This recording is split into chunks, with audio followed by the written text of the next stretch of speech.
boa noite. Falta de consenso sobre a execução da pena após condenação em segunda instância. 17 réus recentemente condenados pela Operação Lava Jato já em liberdade. Impasse sobre a concessão de habeas corpus ao ex-presidente Lula. No Brasil, nunca se falou tanto sobre julgamentos, juízes, réus, processos e insegurança jurídica. O judiciário tem sido protagonista na condução de importantes questões sociais e políticas.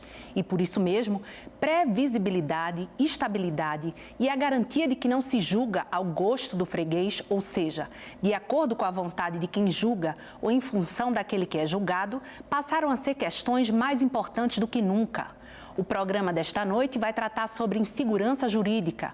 Para isso, convidamos João Paulo Alain Teixeira, professor de Direito da UFPE. Silvio Pessoa Júnior, conselheiro federal da Ordem dos Advogados do Brasil.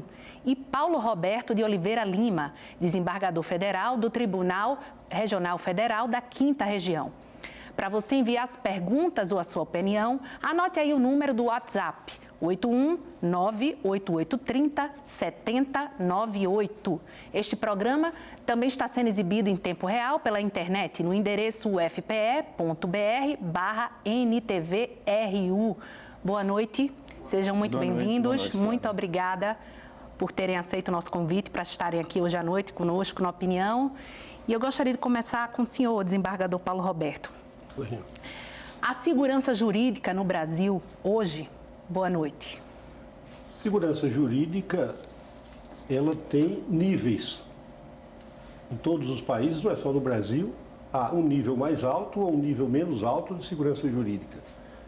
Às vezes as pessoas imaginam que o responsável maior pela segurança jurídica seria o Poder Judiciário. De fato, o Poder Judiciário tem uma importância muito grande dentro do tema, mas a segurança jurídica não se esgota dentro do Poder Judiciário.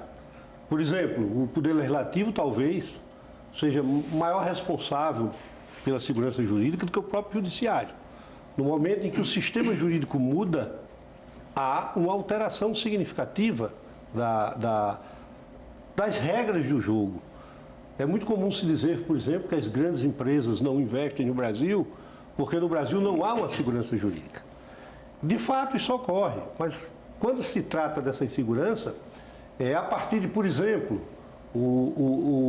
aquela medida tomada pelo governo Collor de sacar os ativos todos do país, inclusive a poupança. Um país onde aquilo ocorre não é um país que tenha segurança jurídica. E o judiciário não teve nada a ver com aquilo.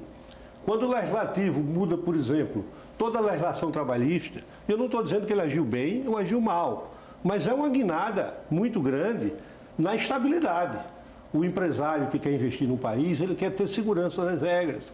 Ele quer saber que aquelas regras são as que vão ser obedecidas durante um largo trato de tempo. Quanto menos mudança houver na legislação, mais segurança jurídica se tem. E não se esgota do legislativo. O primeiro exemplo que eu dei foi do executivo. O comportamento da própria sociedade influi na segurança jurídica. A sociedade brasileira é uma sociedade belicosa. Os números de processos que nós temos são astronômicos comparados com outros países do mundo. Então, é preciso que haja segurança jurídica, Quanto maior segurança existir, melhor. Então, perguntar, há segurança jurídica? Há um nível de segurança jurídica que precisaria ser muito melhor. E eu penso que o judiciário pode ajudar nisso, Embora o Poder Judiciário seja um poder que atua no sentido é um poder conservador, e tem que ser, ele não é responsável pelo progresso, não deveria ser. O compromisso do Judiciário não é com o progresso, é justamente com ser conservador, mas o Poder Judiciário também tem que ter mudanças, que ele próprio encaminhe. A mudança das próprias pessoas que compõem o Judiciário, e isso é o que aconteceu, por exemplo, recentemente com o Supremo, implica mudanças no teor das decisões. O tribunal a que eu pertenço, Tribunal Regional Federal da 5ª Região, nós somos 15. Teve um determinado ano que saíram 10. Ou por aposentadoria compulsória, ou porque foram promovidos para o STJ. Graças a Deus não tivemos nenhum caso de falecimento dentre esses 10 que mudaram, Mas mudaram 10 pessoas. Não se pode exigir que 10 juízes que venham promovidos para um tribunal pensem exatamente da mesma maneira que aqueles 10 que saíram pensaram. É praticamente outro tribunal hoje. Praticamente outro tribunal. É claro que a mudança de pessoas não deveria trazer uma mudança total, porque o juiz não julga com o seu pensamento. Ele tem uma manobra ou uma movimentação, é muito comum se usar essa expressão, ele só pode se movimentar dentro de uma moldura ou dentro de um espaço que a legislação lhe deixa. Há sempre um espaço entre a legislação e a vida. É nesse espaço que o juiz pode se movimentar. Então não é porque sai um juiz entre outro que tudo mude, mas sempre há alterações.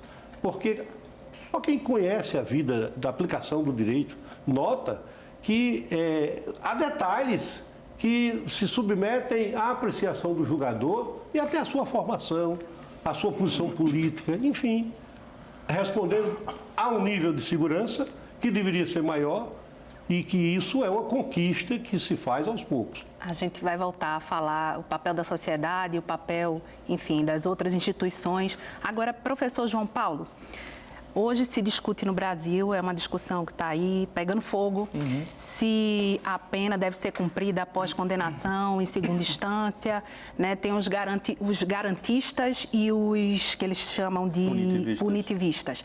Os punitivistas dizem que não, que sim, que deve ser cumprida a condenação, porque acontece que o réu vai entrando com muitos recursos e aquele processo demora muito, acaba que o tempo prescreve, enfim. Essa é a discussão que está no centro da roda. Agora, não era, na verdade, para a gente estar discutindo a velocidade com que a justiça trabalha? Porque não vai adiantar muito a gente ficar nessa discussão se a velocidade continuar a mesma. Não é verdade? Bom, boa noite a todos, boa noite. Todos os colegas, boa noite, Clara, aos telespectadores todos aqui que nos estão assistindo hoje. E eu acho que talvez seja importante a gente contextualizar um pouco desse debate, né? O que me parece que acontece é que no Brasil, nos últimos anos, o judiciário assumiu um forte protagonismo nas relações sociais, né? Isso talvez não seja um movimento que a gente possa localizar exclusivamente no Brasil, já que existe, de alguma forma, uma expansão, né, da jurisdição em escala global. E, particularmente no Brasil, isso vem na esteira, né, de uma reconstitucionalização, redemocratização do Brasil, a partir da promulgação da Constituição de 88, que nós fazemos 30 anos esse ano, e que desenhou muitas funções importantes para o judiciário, né, como guardião dos direitos fundamentais e como grande responsável pela implementação de todo aquele projeto de Constituição Cidadã que estava lá na base, né, desse momento de 3 décadas atrás. É claro que isso deu muita visibilidade também para o judiciário, particularmente de alguns anos para cá, que cada vez mais a gente tem percebido a presença de juízes, enfim, né, em debates públicos. A TV Justiça também, que tornou público, exato, né? A própria TV Justiça que dá uma visibilidade muito grande, né, a todos esses debates. E talvez isso seja também responsável por essa sensação de insegurança, né, jurídica, o que eu não acho de todo ruim, a transparência, né, nesses processos de condução das questões por parte do judiciário.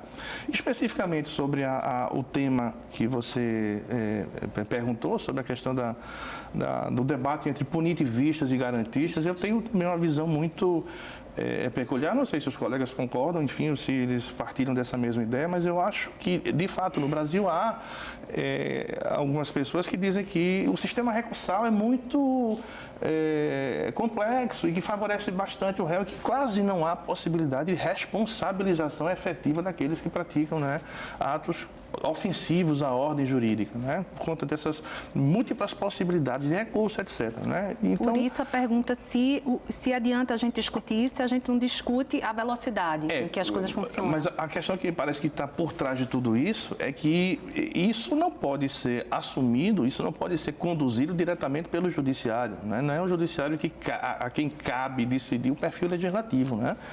Como o doutor Paulo falou, o Poder Legislativo tem também responsabilidade nesse processo democrático, né? Em outras palavras, se a lei não serve, se a lei não proporciona uma decisão célere, rápida, se ela não é útil para a responsabilização das pessoas, então que seja mudada no Parlamento, né?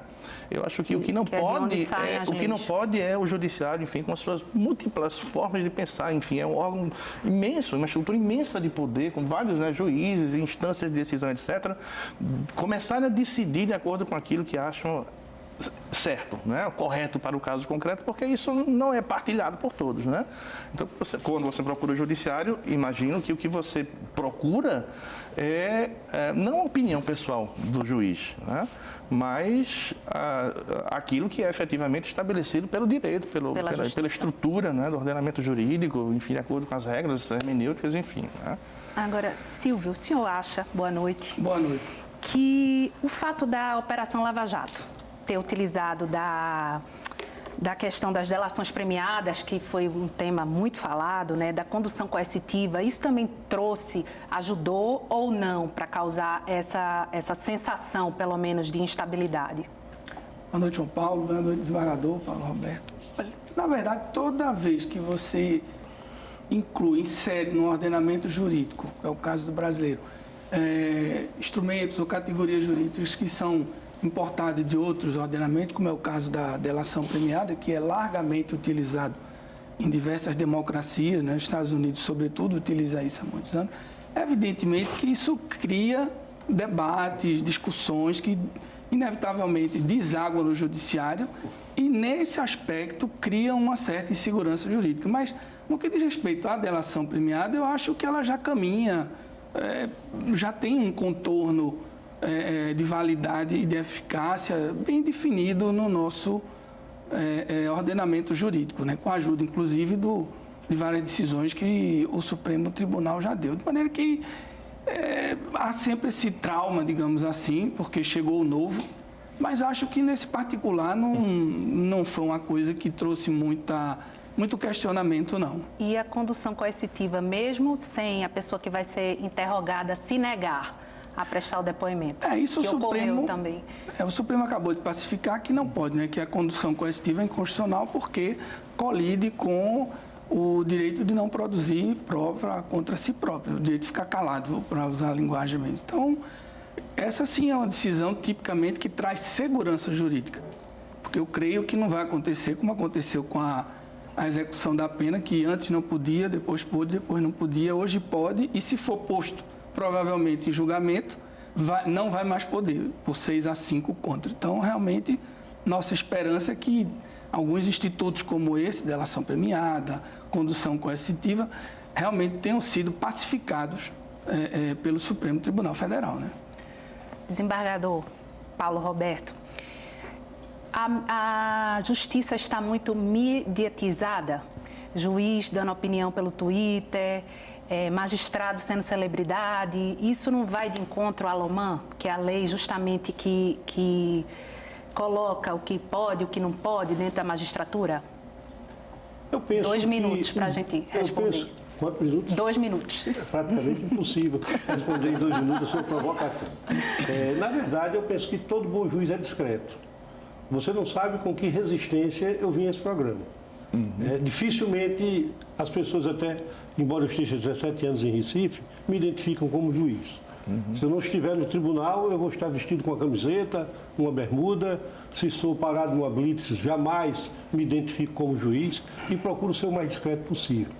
Mas se cobrou do judiciário essa transparência, se exigiu do judiciário que ele se exibisse. Do judiciário se disse que ele era uma caixa preta. Porque a vocação do judiciário não é para trabalhar sob os holofotes, não. Até porque o judiciário não é eletivo, ele não precisa agradar o povo. Eletivo é o único quer poder... dizer que as pessoas não votam. Isso, o juiz não é eletivo não é no Brasil. Pelo povo. Eu não sou representante do povo no sentido de julgar de acordo com o que o povo deseja. É claro que todo poder emana do povo, inclusive o judiciário. E como é que o judiciário presta contas ao povo do exercício do seu poder? é julgando, como disse o colega João Paulo, com a lei. Que a lei, sim, ela é feita pelos representantes do povo, que o elegem, os seus representantes, e podem ele cobrar. O judiciário não. O judiciário não pode, eu digo todo dia julgando, eu não posso ser nem bonzinho nem malzinho. Eu tenho que cumprir o que está dentro da legislação. E é bem difícil isso, às vezes, o juiz abandonar o seu correto, aquilo que ele acha que é justo, em prol do justo eleito, ou criado, ou instituído pelo Poder Legislativo. Os três poderes, toda vez que um deles tenta exercer o poder que é do outro, quebra o equilíbrio e quebra a democracia. Então o judiciário tem que ser judiciário. E ele sendo judiciário, você colocou na pergunta que fez ao colega, o judiciário não demora muito porque há muito recurso. Não é o judiciário quem cria os recursos. E toda vez que há uma legislação extinguindo o recurso, aí o nosso amigo da OAB vai dizer melhor do que eu, os advogados, que são os maiores defensores da democracia, dizem, se não cabe recurso, cabe então mandado de segurança. E criam um outro instrumento que é mais demorado do que o recurso. Eu vou só pedir para demorar um pouquinho, mas é uma demora rápida. Se é que existe demora rápida, vamos para um curto intervalo. Hoje com o debate sobre insegurança jurídica. Voltamos já.